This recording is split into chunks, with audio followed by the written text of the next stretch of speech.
question, since we're talking about collectibles, what's the thing that you aren't collecting that you would like to?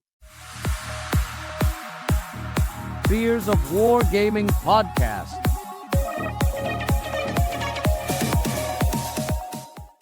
Sega Genesis. I've literally been thinking of Sega Genesis right now. No, I mean like outside of like game collecting. I'm not talking about game collecting. Like we've talked about games, we talked about vinyl. What is something you would like to collect that you don't have currently, or that you aren't collecting? Honestly, I think I'm pretty content. I mean, I collect a lot of things. I ain't messing with you right now. Like I collect action figures. I even have a DTOF cabinet from IKEA, posing them up right now. I've collected a crap ton of video games. I started collecting strategy guides for video games, so I kind of started been doing that. Started collecting for vinyl, old school consoles. Picked myself up a Atari 2600 and an original PlayStation 1. I can't really think of anything else that right now that I could think of that I would like to collect. To be honest with you, my hobbies are kind of expensive as they are, so I kind of have to limit myself now at this point. What about you, Matilda? Yeah. I'm thinking about that. I mean, because I collect board games.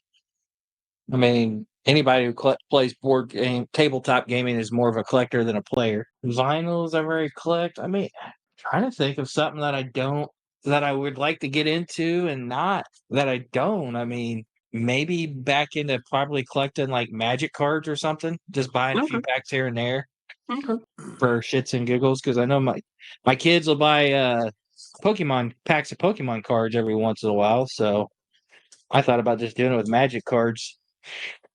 I'm surprised you bring that up because I remember I was playing Gears 5 not too long ago and I started looking at some of the DLC that I had on there. And a lot of game companies now are starting to market other things besides their product, Yeah. And Magic the Gathering came up in a video I saw not too long ago, and I didn't know this about Magic the Gathering, but apparently they've kind of like gone towards the marketing of other genres like Marvel. There's Marvel cards now. I think I don't know. Assassin's Creed.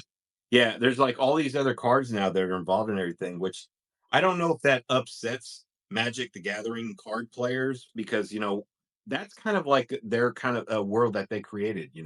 It's an RPG thing. It's like Dungeons and Dragons and whatnot.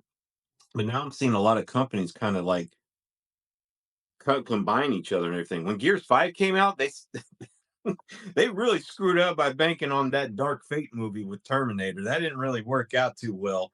I don't think it didn't work out too well for them, but it didn't work out too well for the movie and everything because the movie was just garbage. It was just trash. It just kind of like absolved everything of the Terminator series, in my opinion. And that's another thing that I just kind of get into. But Magic the Gathering, those cards can go for hundreds of thousands of dollars now, depending on what you got. So I could see you getting into something like that because you do the board games and everything. I'm just saying, just be careful with what you get.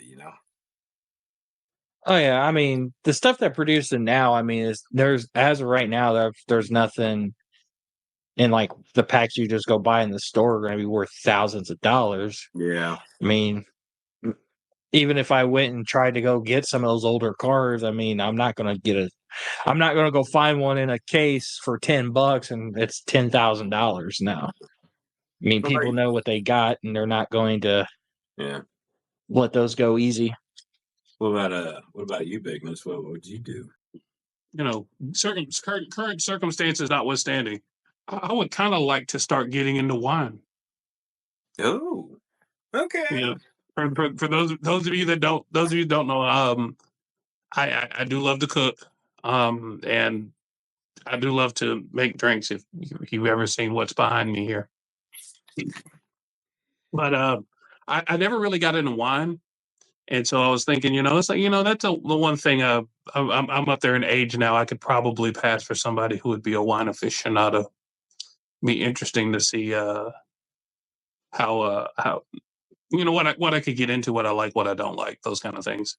And there is kind of a burgeoning wine industry in this area of Texas. And there's vineyards out here too. I mean, you can definitely get something going on if you can get a great product going on. And wine, I will tell you from my experience with wine, because I do love wine too. It is an acquired taste, but there's also things that you can pair with it that may actually help with your cooking. Actually, not necessarily like eating a steak. I usually prefer drinking red wine, especially when I'm hanging out with six guys. Oh yeah. Like that. You know, Oh yeah. just there's different wines for different things, and I could see you doing something like that. I really could.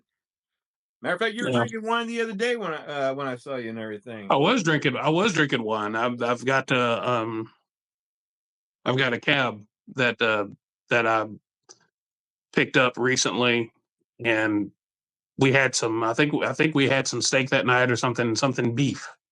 You know, We and had beef with gravy and onions and mashed potatoes. It was like, I don't know, it was amazing. It tasted great.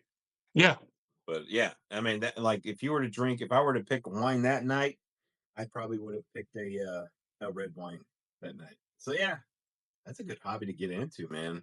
yeah, yeah. Yeah, and I actually tried looking into wanting to make my own wine or my own beer and stuff like. You got people making wine in their closet and stuff like that. I mean, and you could do it just right.